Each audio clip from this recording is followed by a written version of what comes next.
अब एक समाज में एक और भ्रांति फैली हुई है, ये भी जानना आवश्यक है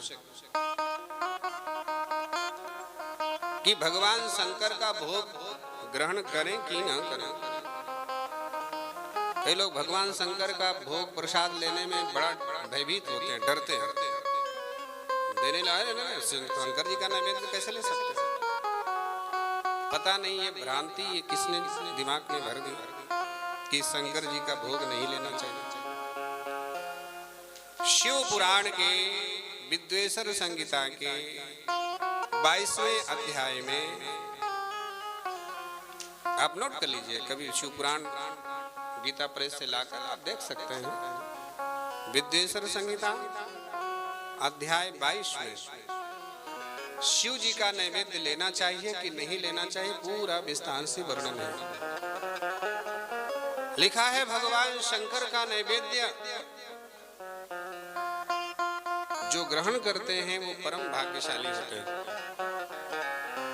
भूंगते तु शिव नैवेद्ये पुण्यान्यायन्ति कोटिशः अलम याग शास्त्रेण फलम यागार्बुदैरपि भक्षिते शिव नैवेद्ये शिव सायुज्यमाप्नुयात्। जो भगवान शंकर का नैवेद्य ग्रहण करता है वो शिव सायुज्यमाप्नुयात्, वो शिव के साथ सायुज्य मुक्ति प्राप्त कर लेता है, शिव के समान पावरफुल हो जाता है, शिव के समीप पहुंच जाता है।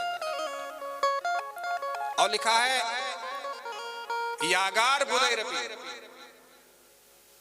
अरबों अश्वमेध यज्ञ वाजपेय यज्ञ करने का जो फल मिलता है वह फल शिव जी के नैवेद्य को ग्रहण करने से, भोग ग्रहण करने से प्राप्त हो जाता है।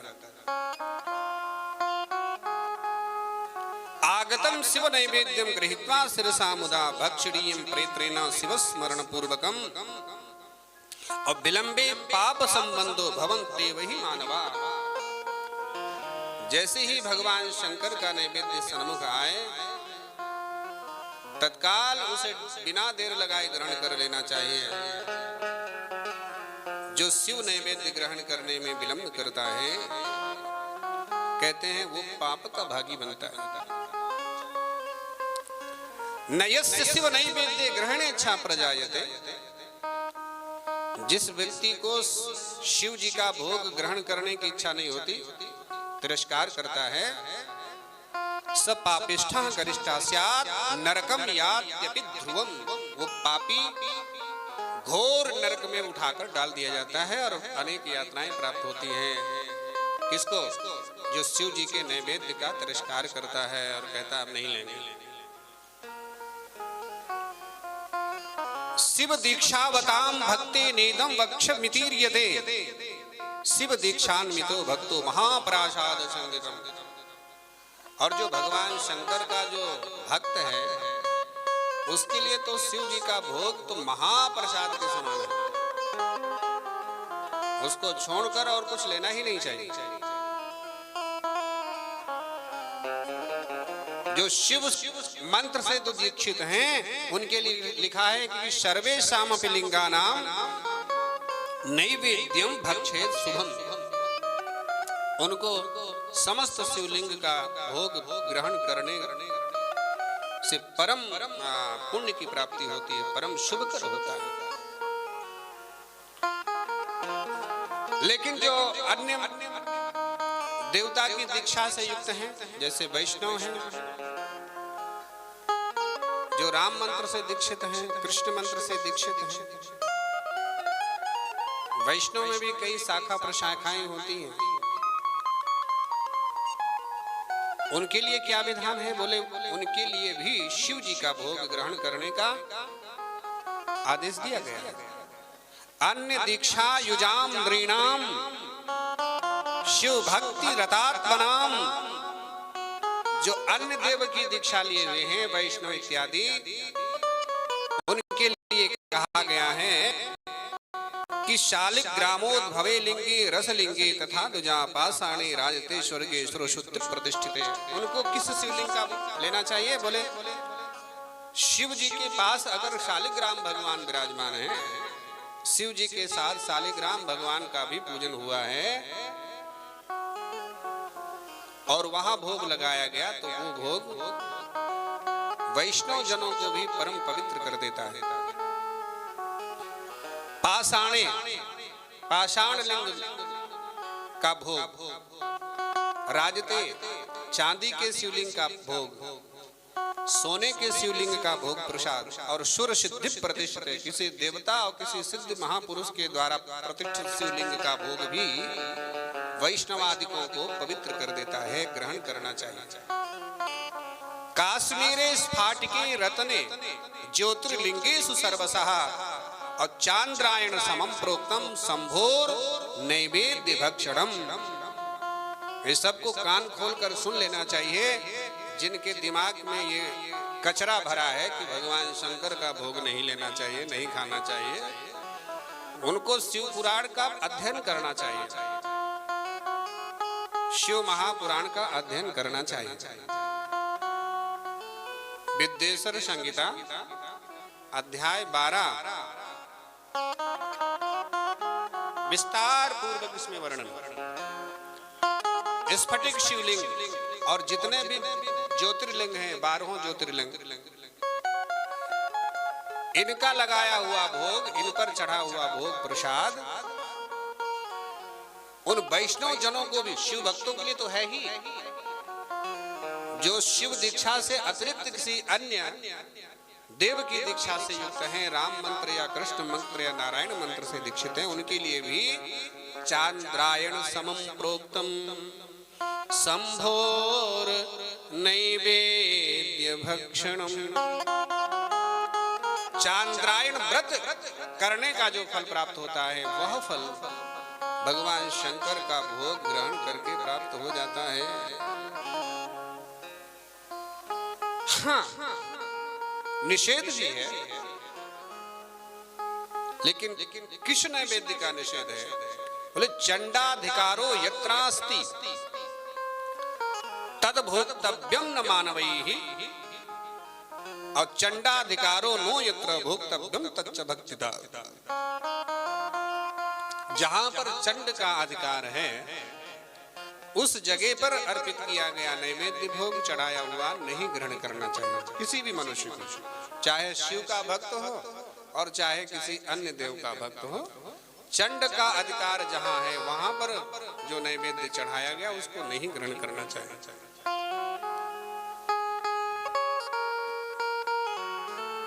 तो चंड का अधिकार कहां नहीं होता, ये पहले बताते हैं। बाण लिंगे चलौहे च सिद्धे लिंगे स्वयं भुवि प्रतिमासु च सर्वासु न चंडोधिकृतो भवेत्। बाणलिंग अर्थात नर्मदेश्वर में चंड का अधिकार नहीं होता। बाणलिंग माने नर्मदेश्वर महादेव, नर्मदा जी से जो शिवलिंग निकलते हैं उनमें चंड का अधिकार नहीं होता। और नर्मदेश्वर की प्रतिष्ठा भी कराने की आवश्यकता नहीं है, स्वयं प्रतिष्ठित है। नर्मदा जी का हर कंकड़ शंकर नर्मदा जी से ले आओ और पंचामृत से स्नान कराकर विराजमान कर लो, पूजा को साक्षात दिल से। गंडकी से उत्पन्न शालिग्राम भगवान की प्रतिष्ठा करने की आवश्यकता नहीं, ऐसे ही नर्मदेश्वर भगवान की भी प्रतिष्ठा की आवश्यकता नहीं। लाके बस उनका पूजन पंचामृत से विधिवत पूजन अभिषेक करके प्रारंभ कर दो, वहां भी चंड का अधिकार नहीं होता। लौह के शिवलिंग में भी चंड का अधिकार नहीं होता। और सिद्धे लिंगे स्वयंभुवी, किसी सिद्ध महापुरुष के द्वारा प्रतिष्ठित शिवलिंग में चंड का अधिकार नहीं होता। और जो स्वयंभू, कई स्वयंभू शिवलिंग होते हैं। स्वयंभू का मतलब अपने आप जो प्रकट हो, कभी कभी प्रकट हो जाते, जमीन में खुदाई हो रही है, शिवलिंग प्रकट हो गए, कहीं कुएं में से शिवलिंग प्रकट हो गए, कई जगह से सुनने में आता है, कहीं जंगल में शिवलिंग प्रकट हो गए। तो जो स्वयंभू शिवलिंग हैं, जिनको किसी ने स्थापित नहीं किया, उनको स्वयंभू कहते हैं।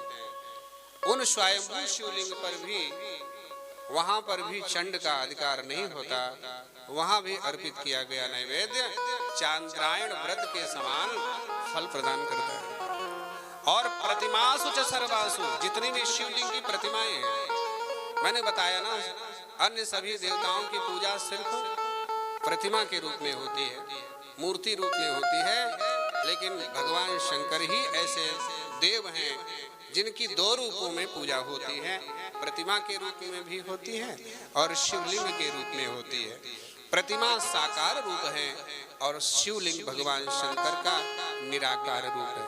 निराकार मोंकार मूलम तुरीयम गिरा ज्ञान गोतीत मीशम गिरीशम करालम महाकाल कालम कृपालम गुणागार संसार पारम। निराकार, अच्छा निराकार का मतलब क्या होता है? निराकार का मतलब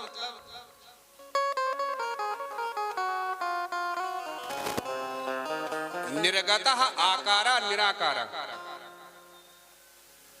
जिससे समस्त आकार प्रकट हुए हो उनको निराकार कहते हैं। ये हमारा आपका स्वरूप जो संसार आकार वाले हैं ना, ये आकार वाले जिससे प्रकट हो उसे निराकार, सारी सृष्टि जिससे प्रकट हुई है इसलिए उनको निराकार कहते हैं।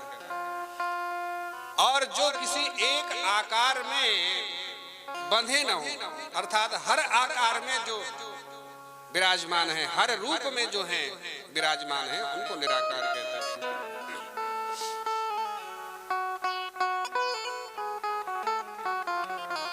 तो समस्त प्रतिमाओं में भी चंड का अधिकार नहीं होता। भगवान शंकर की मूर्ति के सामने भोग लगाया प्रसाद, दौड़ करके शीघ्रता से ग्रहण कर लेना चाहिए। उसमें भी ये नहीं करना हाथ में प्रसाद आया तो रख दिए, बोले बाद में पालेंगे, वो अपराध है।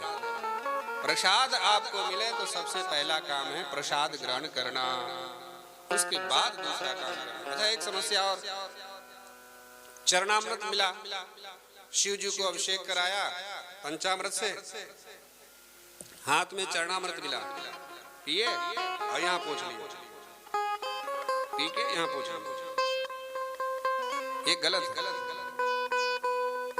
यहाँ नहीं पूछना है, क्योंकि जब आपने पिया तो आपके ओंठ लगे, हाथ जूठा हो गया, तो यहाँ पूछना नहीं है, उसे उस हाथ को धोना है, प्रक्षालित करना है। ज्यादातर मैंने देखा है चरणामृत मिला, पीकर यहाँ पूछना। आपने चरणामृत लिया अच्छी बात है, उसे फिर हस्त प्रक्षालन करना चाहिए।